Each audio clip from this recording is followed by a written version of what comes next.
Xin chào tất cả các bạn và các em học sinh. Rất vui được gặp lại tất cả các bạn và các em học sinh. Cảm ơn tất cả các bạn và các em học sinh luôn quan tâm theo dõi và ủng hộ kênh YouTube của mình nha. Các em học sinh lớp 11 thân mến. Chúng ta đã học qua bài số 3, các công thức lượng giác trong sách giáo khoa toán lớp 11, Chân trời sáng tạo. Ta đi xong phần lý thuyết rồi các em, và bây giờ ta làm phần bài tập. Bài tập số 1, không dùng máy tính cầm tay. Tính các giá trị lượng giác của các góc 5 pi trên 12. Tức là ta đi tính sin có tan các em. Ta có sin của 5 pi trên 12 sẽ bằng sin 5, ta sẽ phân tích thành là 3 pi cộng 2 pi trên 12. Như vậy sẽ bằng sin, mình đơn giản xuống là còn lại pi trên 4 cộng pi trên 6. Sin A cộng B sẽ bằng sin A cos B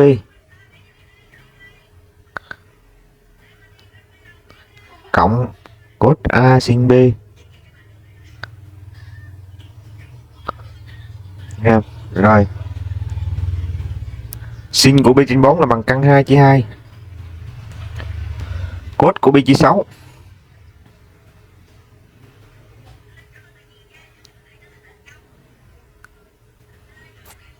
pi chia 6 ở đây nha.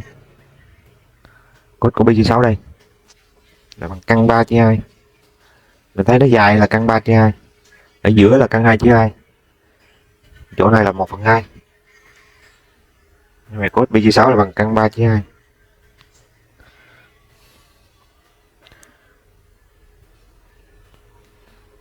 Cos của pi chia 4 là bằng căn 2 chia 2. Và sin của pi chia 6 thì mình chỉ ở đây là 1/2.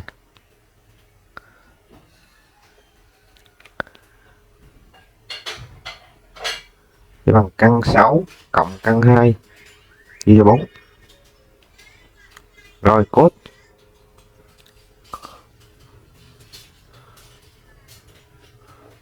của 5 pi chia cho 12 là bằng cos của này pi trên 4 cộng pi trên 6. Cos A cos B, cos A cộng B là bằng cos A cos B trừ sin A sin B.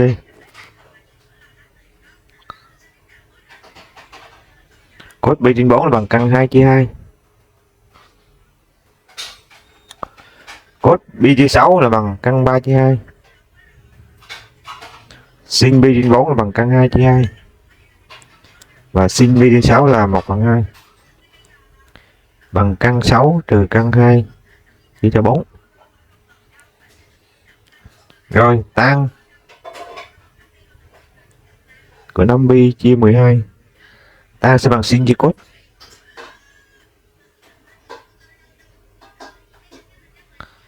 Sin là bằng căn 6 cộng căn 2 chia 4.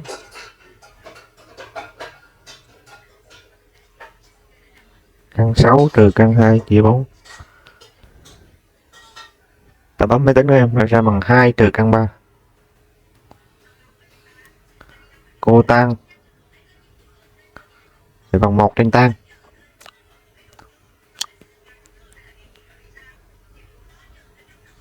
Bằng 1 trên 2 trừ căn 3 bằng 2 cộng căn 3.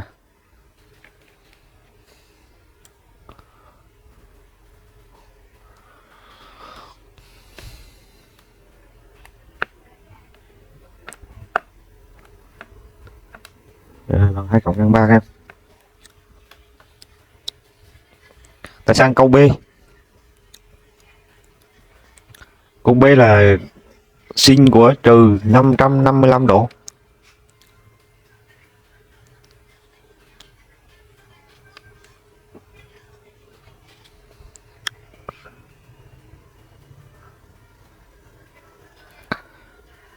Bằng sin của trừ 720 độ.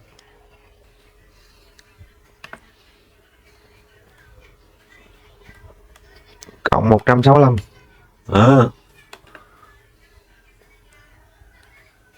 Cái đây là 2 lần nhân cho 360, hai cái vòng tròn mà đi ngược cho nên bỏ đi, bằng sin của 165 độ sẽ bằng sin của 180 độ trừ đi 15 độ.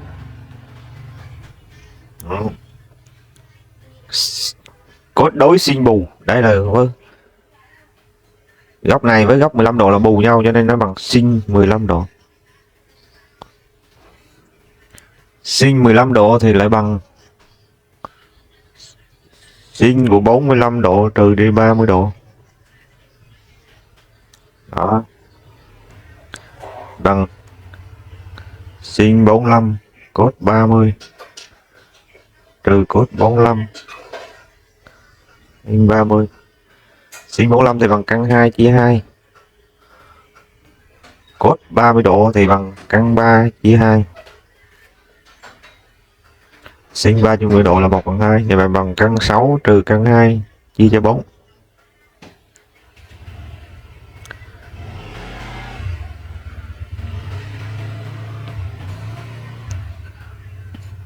Cốt của trừ 555 độ ta cũng tương tự vậy, là nó bằng cốt của cái này các em. Ta tính tương tự vậy nha, thì nó sẽ bằng cốt 45 độ trừ 30 độ bằng cốt A cốt B cộng sin A sin B.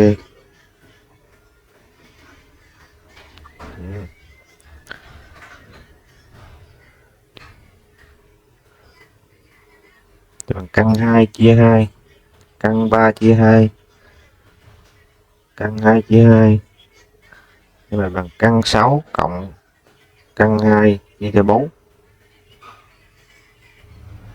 Chỗ này bị nhầm chút nha các em, chỗ này cốt thì sin bù nhưng mà cốt thì không có bù, cho nên cốt này là nó bằng trừ cốt 15 độ.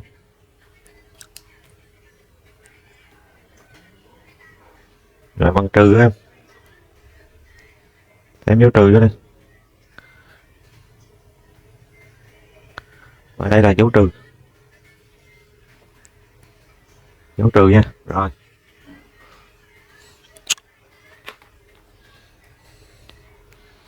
Rồi.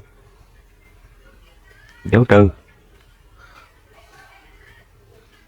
Tan của trừ 555 độ sẽ bằng tan sẽ bằng sin chia cốt. Sẽ bằng căn 6 trừ căn 2. Trên trừ căn 6 cộng căn 2.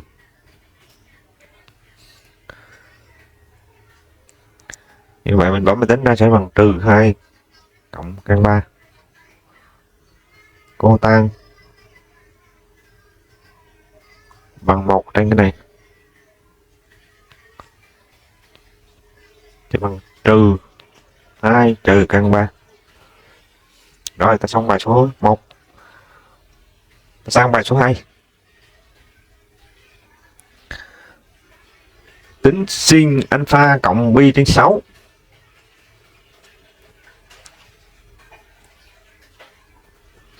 Rồi cos pi trên 4 trừ alpha, biết sin alpha bằng trừ 5/13 và alpha lớn hơn pi nhỏ hơn 3 pi chia 2.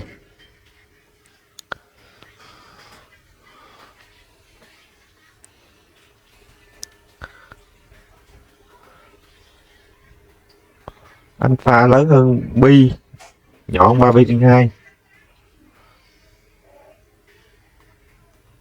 Đến nằm trong khoảng này là sin cos âm nè, sin âm nè, cos âm sin âm tan dương. Nhưng mà mình cũng không quan tâm cái đó em. Sin nè, alpha cộng pi chia 6, sin A cộng B sẽ bằng sin A cos B cộng cos A sin B. Để sin alpha thì bằng trừ 5/13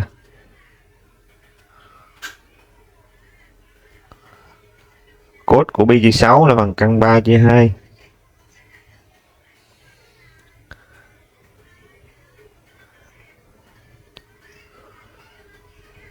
Còn cái cốt alpha nữa.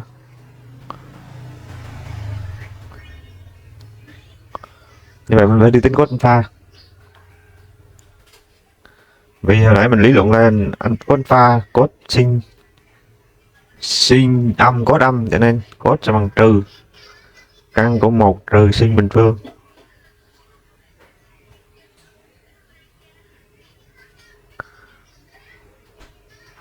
Sin là bằng trừ 5 phần 13.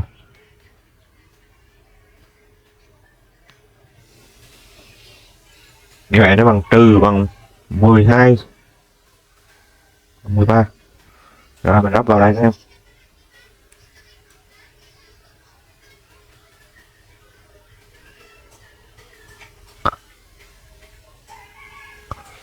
Mình thấy chỗ này nè.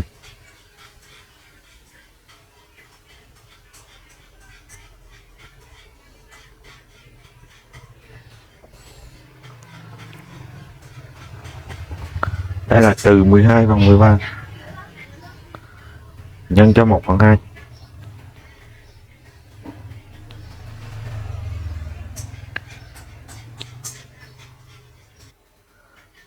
Như vậy nó sẽ bằng là trừ 12 cộng 5 căn 3 chia 26. Rồi tính cốt của pi trên 4 trừ alpha.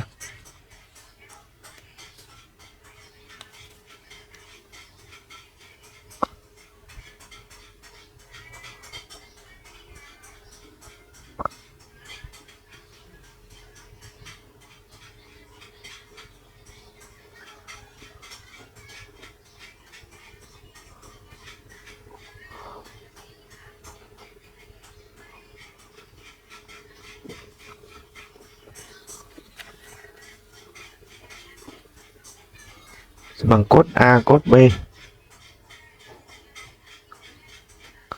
cộng sin A sin B.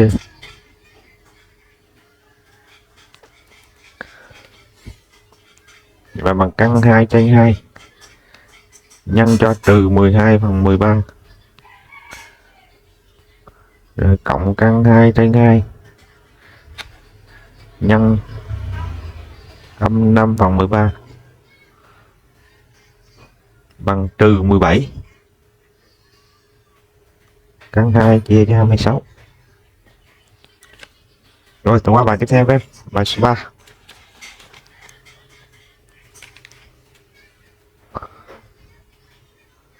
Tính các giá trị lượng giác của góc 2 alpha. Biết rằng sin alpha bằng căn 3 chia 2, alpha lớn hơn 0 nhỏ hơn pi chia 2.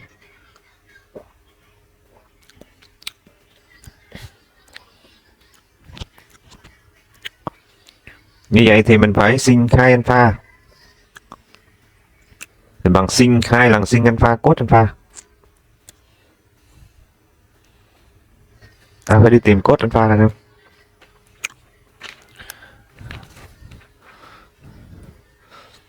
Ta phải biết luôn nè, alpha lớn không nhỏ hơn pi chia 2 thì các giá trị sin cos tan đều vuông hết. Cho nên mình có nè,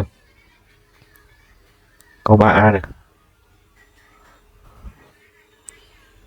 cos alpha sẽ bằng căn của 1 trừ sin bình phương alpha. 1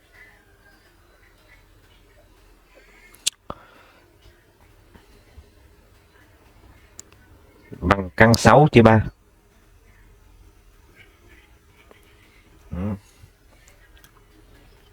Rồi ta có sin 2 alpha là bằng 2 lần sin alpha cos alpha. Sin alpha là bằng căn 3 chia 2, căn 3 chia 3. Cos là bằng căn 3, căn 6 chia 3.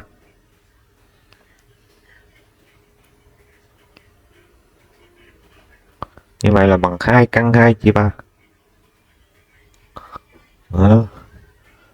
Cos 2 alpha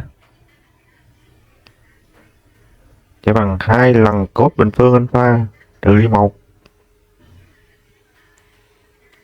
2 lần nhân cho trừ đi 1. Chỗ này sẽ là 6. 6 phần 9 là 2 phần 3 là 4 phần 3. 4 phần 3 trừ 1 phần 3 còn lại 1. 4 phần 3 trừ 1 còn lại 1 phần 3. Tan 2 alpha thì bằng sin 2 alpha hay cos 2 alpha bằng 2 căn 2 chia cho 3. Đây 1 phần 3 bằng 2 căn 2.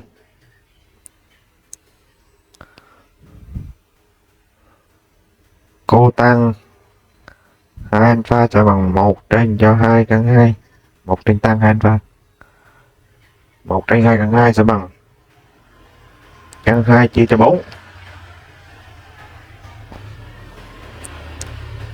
Rồi, ta qua câu B.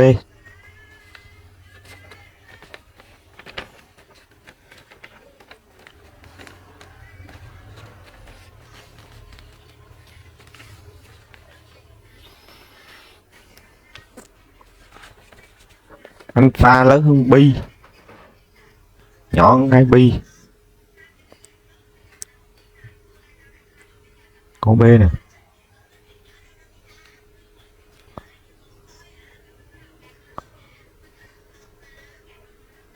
Nhỏ hơn 2 pi. Như vậy alpha trên 2 thì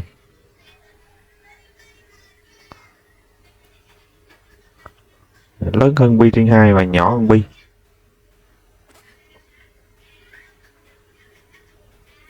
Pi trên 2 chỗ này và pi chỗ này. Vậy nằm ở đây. Nằm ở đây thì sin dương cos âm. Sin dương cos âm ở đây là sin dương nè, tí mình chọn cos là âm nè. Như vậy cos của alpha trên 2 cos âm cho nên bằng trừ căn của 1. Đó.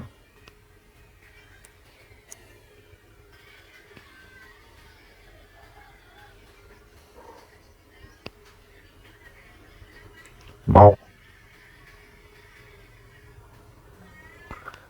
Như vậy nó sẽ bằng trừ của căn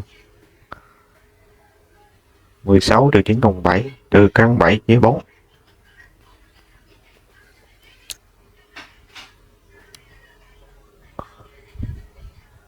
Rồi. Như vậy mình có sin alpha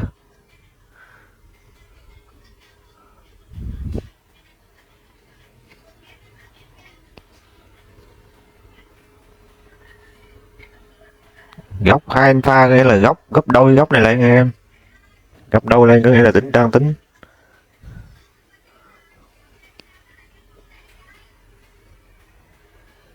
Không, bây giờ mình phải đi tính. Mình đi tính sin alpha.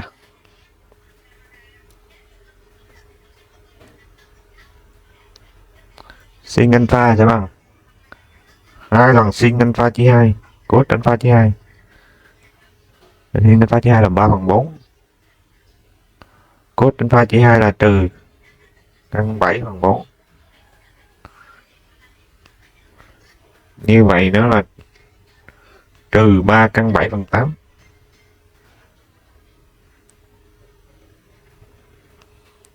Rồi cos alpha. Alpha thì là lớn hơn pi, nhỏ hơn pi. Cho nên cos của alpha là cũng 5. Thì bằng trừ căn của 1 trừ sin bình phương. Trừ 1.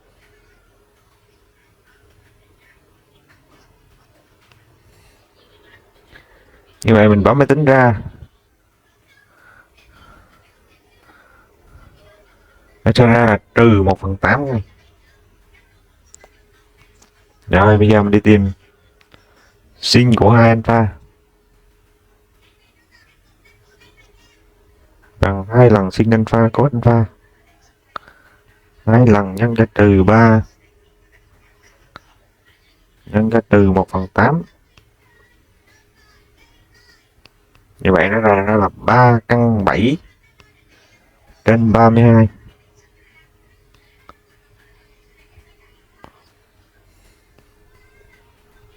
Cos 2 alpha sẽ bằng 2 lần cos bình phương alpha trừ đi 1.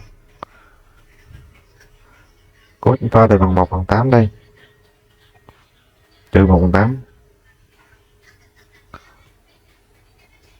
Như vậy nó sẽ bằng là 32 trừ 1/32 là bằng trừ 31/32. Rồi tan alpha, tan alpha. Tan thì bằng sin chia cos. 3 căn 7 trên 32 trên trừ 31 nhân 32 bằng trừ 3 căn 7 trên 31. Cotan alpha sẽ bằng 1 trên tan 1 trên trừ 3 căn 7 trên 31 trừ 31 căn 7 chia 21. Như vậy cái bài này là mình phải tính cos của alpha chia 2. Có sin alpha chia 2, cos alpha chia 2 thì mình lại tính được sin alpha. Sin alpha, cos alpha, sin alpha, cos alpha mà mình đi tính được sin 2 alpha. Rồi đi tính cos 2 alpha, rồi tính tan 2 alpha và cotan 2 alpha. Bài rất là khó nha các em.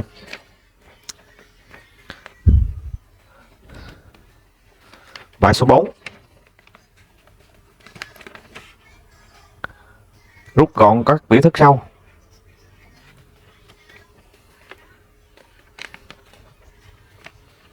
Căn 2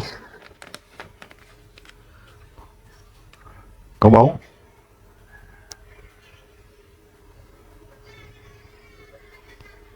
Căn 2 sin alpha cộng pi chia 4 trừ cos alpha sẽ bằng căn 2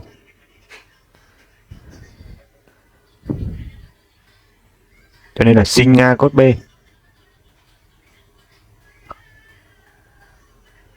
cộng cos alpha sin pi trên 4 rồi trừ cho cos alpha bằng căn 2. Cho nên là căn 2 chia 2. Cho nên là căn 2 chia 2. Căn 2 mình nhân vô đây thì bằng căn 2 nhân căn 2 là 2 chia 2 được 1. Đây mình nhân qua đây thì cũng được 1. Cos alpha trừ cos alpha hết nữa còn bằng sin alpha. Đó. Như vậy đáp số của mình là sin alpha.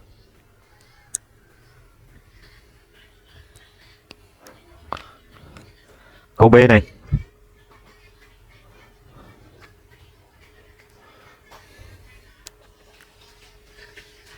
Cos alpha cộng sin alpha mũ 2. Này là hằng đẳng thức A bình phương cộng 2AB